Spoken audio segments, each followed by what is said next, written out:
Morning, everybody. Morning, Foray. Thank you for the repost. All right, so yesterday was wild. There was so much rain coming down that you could hear in the RV. It was so loud I couldn't do that to you guys. So we'll do 2 chapters today, but they're short chapters, so it won't be tough. All right, so chapter 4, that names said of God and creatures are said analogically. From what we have said, therefore, it remains that the names said of God and creatures are predicated neither univocally or equivocally, but analogically. That is, according to an order or reference to something. This can take place in 2 ways. In one way, according as many things have reference to something one. Thus, with reference to one health, we say that an animal is healthy as the subject of health, medicine is healthy as its cause, food as its preserver, urine as its sign. In another way, the analogy can obtain according to the order or reference of 2 things. Of 2 things is not to something else but to one of them. Thus, being is said of substance and accident according as an accident has reference to a substance, and not according as a substance and accident are referred to a third thing. Now the names said of God, and things are not said analogically according to the first mode of analogy, since we should then have to posit something prior to God, but according to the second mode. In the second mode of analogical predication, the order according to the name and according to reality is sometimes found to be the same and sometimes not. For the order of the name follows the order of knowledge. He's essentially saying modus predicandi follows upon modus intelligendi. So here, after we've already made the transition to the last mode of modus predicandi, the mode of naming things, now he's saying explicitly what we understood implicitly to be the reason for the order of the chapters. I'll read that again. In the second mode of analogical predication, the order according to the name and according to reality is sometimes found to be the same and sometimes not. For the order of the name, or modus predicandi, follows the order of knowledge, modus intelligendi, because it is the sign of an intelligible conception. When, therefore, that which is prior in reality is found likewise to be prior in knowledge, the same thing is found to be prior both according to the meaning of the name and according to the nature of the thing. Thus, substance is prior to accident both in nature, insofar as substance is the cause of accident, and in knowledge insofar as substance is included in the definition of accident. Hence, being is said of substance by priority over accident, both according to the nature of the thing and according to the meaning of the name. But when that which is prior in nature is subsequent in our knowledge, so that when that which is prior in nature is subsequent or follows upon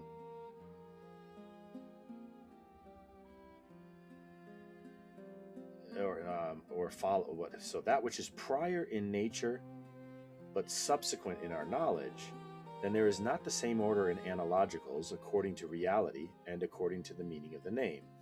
Thus the power to heal, which is found in all health-giving things, is by nature prior to health that is in the animal, as a cause is prior to an effect. But because we know this healing power through an effect, we likewise name it from its effect. Hence it is that the health-giving is prior in reality, but animal is by priority called healthy according to the meaning of the name.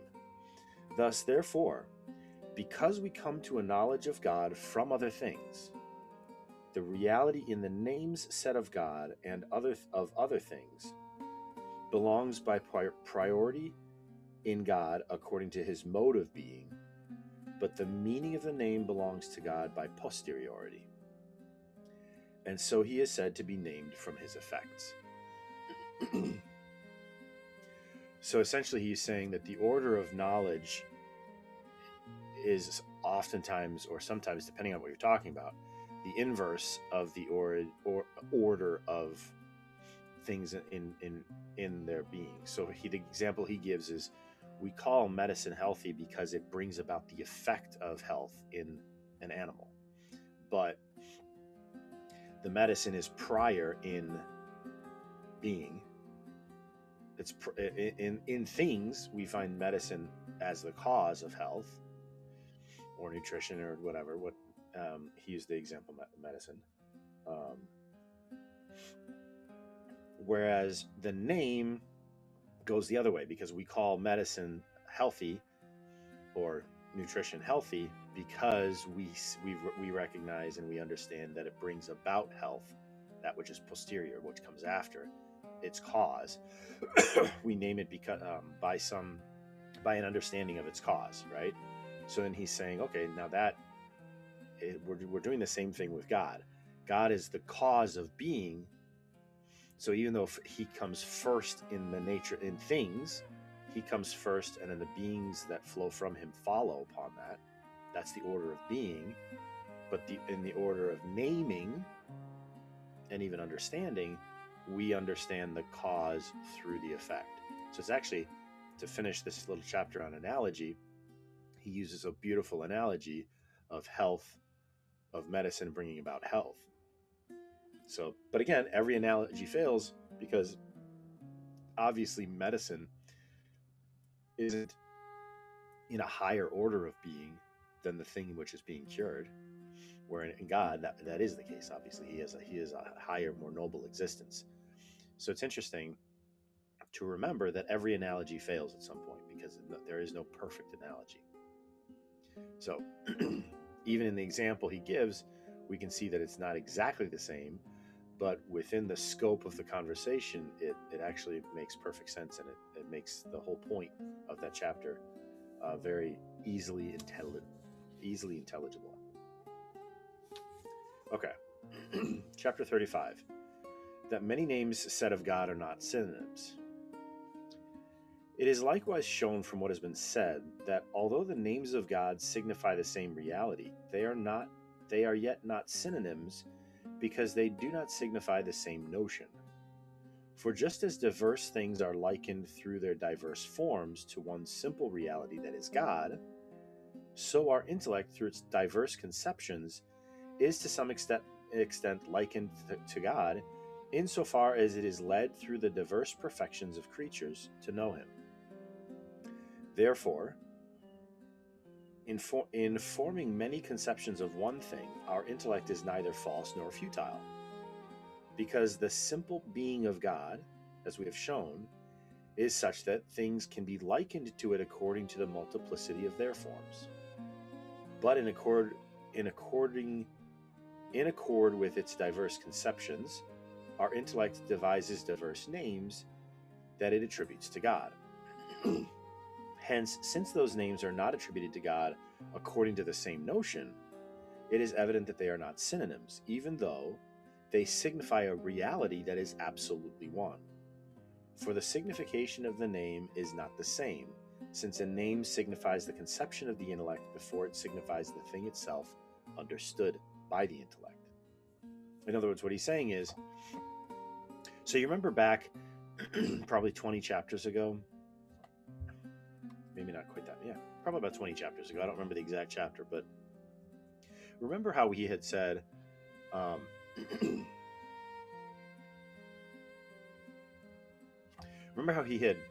that the greater intellect understands more things more simply, and we had said that's what wisdom is. As folks get older and have more experience, things get more simple. Life is more simple. They have a perspective that simplifies very complicated things.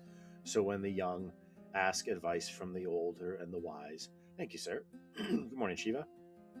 So when the younger, in our youth, we ask our parents about something that seems extremely complicated to us, and they simplify it down. A good teacher renders that which seems complicated and confusing very simple by their simple explanations, right?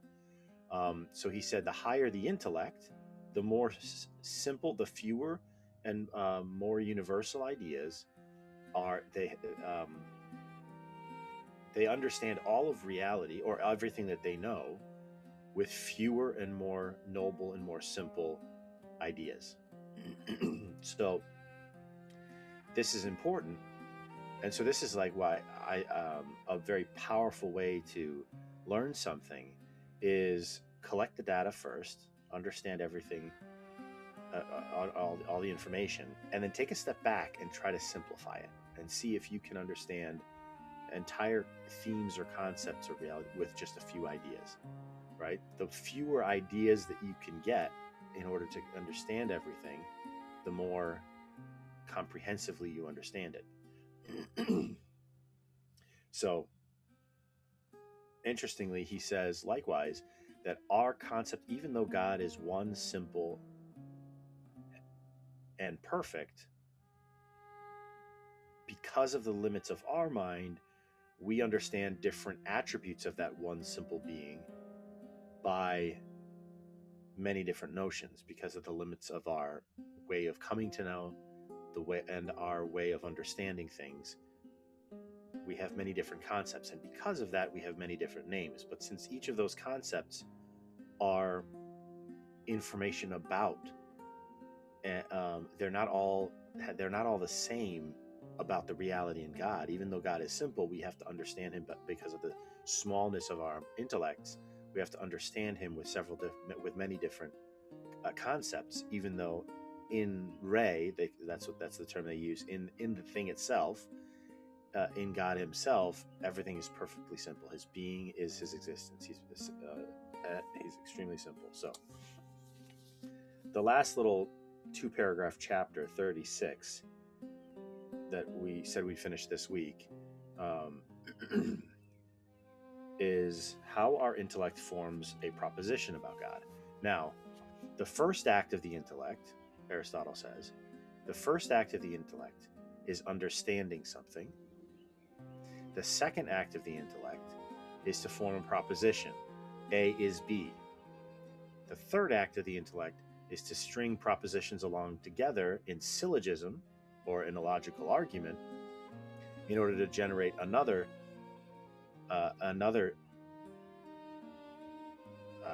statement, another sentence, another phrase, another affirmation, another proposition, you could say,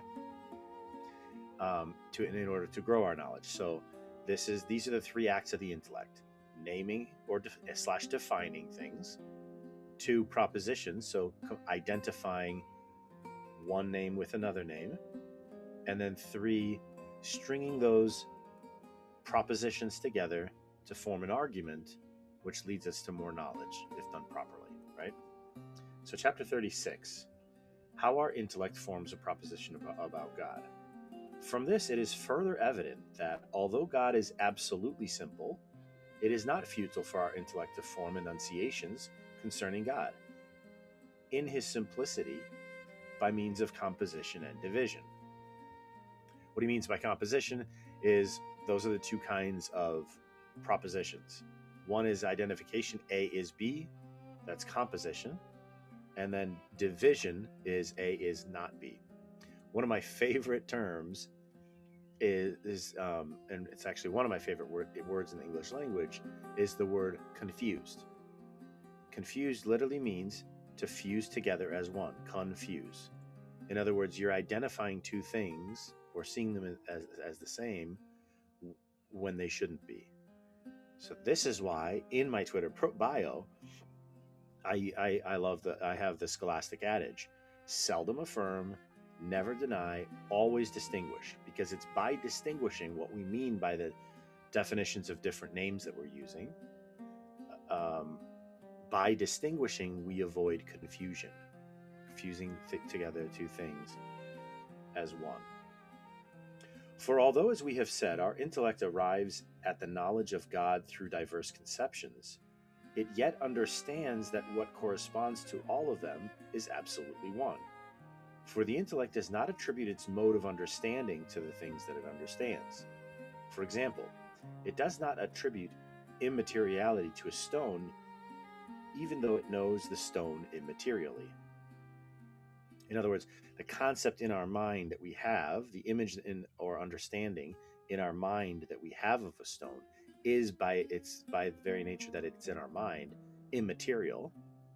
We also understand, though, that that doesn't mean that the stone itself is immaterial. It's just our understanding of the stone is immaterial. So he's saying similarly, but in the opposite direction. So a stone is of a lesser order of being than the form in our intellect is, our understanding of it. The converse is true with God. Even though we understand him in our minds, he's of a higher order of being, and we understand that our image of him, our understanding of him, is inferior to the simple nobility and excellence and purity of the divine himself.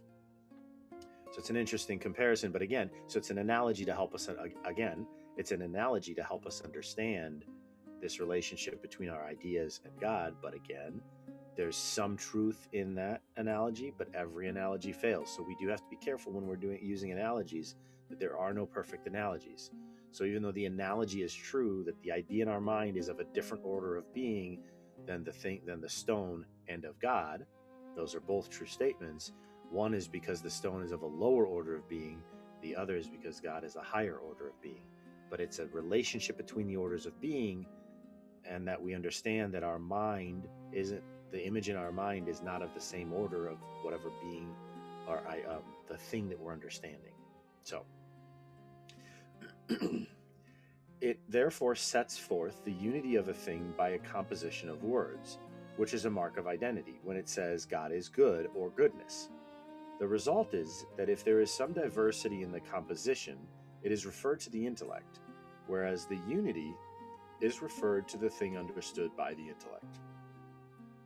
On the same basis, our intellect sometimes forms an enunciation about God with a certain mark of diversity in it, through the use of a preposition, as we say, there is goodness in God. Therefore, here too, there is indicated a certain diversity, which belongs to the intellect, and a certain unity, which must be referred to the reality. So Monday, chapter 37 is that God is good. 38 is that God is goodness itself. 39 is that there cannot be evil in God. So the next chapter is of the goodness. The next series of chapters all have to do with the goodness in God. So beautiful stuff. It's starting to get exciting because now, again, he's spending a lot of time in the preambles, if you will, to make sure he's trying to protect the book. He's trying to protect this intellectual exercise of going through this book and reasoning through these different concepts that are sometimes more nuanced. He's protecting us from falling into great error at some point in our reasoning, in our consideration, by laying a firm foundation and making the appropriate distinctions between the order of our knowledge versus how a thing is in reality, how we speak about things, etc. So it's really beautiful, and we're now just getting to the point after, I don't know, has been two months almost. We're just getting to the point now where we're starting to, all the preambles are done. We've laid the foundation of understanding how we speak about things, how we understand God, how God is in himself, what we can and cannot say, what is true and what isn't, where the points of confusion might be, literally confusion. So really beautiful. It's getting exciting because now is when the real meat and potatoes that I think probably all of us expected when we started the book, we would get right into the meat and potatoes. But I hope now, after this much that we've read together, you can appreciate the nuances and the meticulous nature in which he's making distinctions and precisions and logical deductions in order to preserve the integrity of the process of having this conversation about God and then about God's creation, etc., throughout the rest of the volumes. So this has been a lot of groundwork. It's been a lot more technical. There will be technical speech later on, but it's all going to build on what much of it is going to build on what we've established as our foundation now. So very exciting time. So Monday we start on the goodness of God. And there you have it. So we talked about, so kind of just to take a step back again and look at the overall order. Now that we've finished the whole preamble section, if you will, which is very important. It's obviously, Aristotle talks about two acts of a thing. The first act is the act of that thing's existence. Now we know that's the identified one and the same in God. But the second act of a thing is its operation. So Jonah exists. Great. Jonah understands things. Jonah loves some things. Jonah speaks. Jonah laughs. So these are all operations. These are all activities.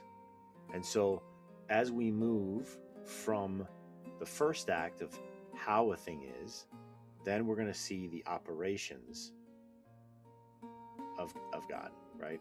Is he good? Is there evil in him? These are now we understand, and we have that foundation of the modus vivendi, that first act, how he exists in himself, leading to the modus intelligendi, the mode of understanding, and then the modus of speaking, modus predicandi. And that's all has to do with the existence of God, the first act, so to speak. The first act, meaning how he exists, both in himself, in our mind, and in our speech. Then now we go to his operations. In himself, what are his qualities, his properties, things like that. And then we'll transition to examine in his effects, the creatures, all of us, right? So very exciting stuff.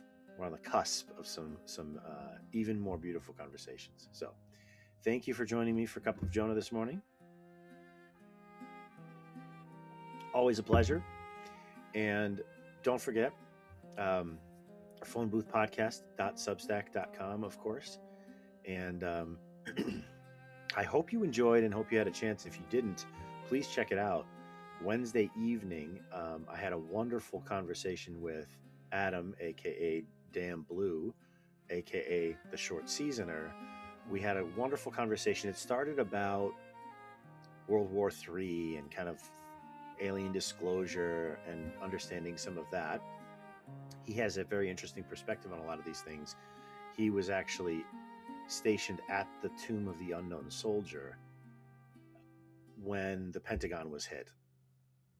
And he was one of the first military units sent there to guard the crime scene, so to speak, the site. And so he was there until, further, reinforcements came or whatever. Very interesting perspective on a lot of things, government and otherwise, because he was in it. But then our conversation transitioned very beautifully to the faith, to we talked a little bit about the end times. We talked about understanding where the truth is. We talked about pride and how that can get in the way of our finding the truth. And it's just a beautiful conversation. He's a beautiful man, beautiful soul. So I think you really would appreciate that. It's only about an hour long. He's something of a heroic soul, and he suffers a lot. He's got a lot of health struggles that make it difficult for him to be on a podcast for more than an hour or so. So it's a much shorter Philosopher King episode. We just went for an hour and some change. But he's a wonderful soul. So if you haven't seen it yet, check out last Wednesday's episode with Damn Blue. I think you'll appreciate it. So without further ado, have a wonderful weekend, folks, and then I will see you all. I'll see you all for the live stream tomorrow evening with the Phone Booth Boys at 7 p.m. EST, of course, and then back here for the goodness of God on Monday. Have a great weekend. Talk to you soon.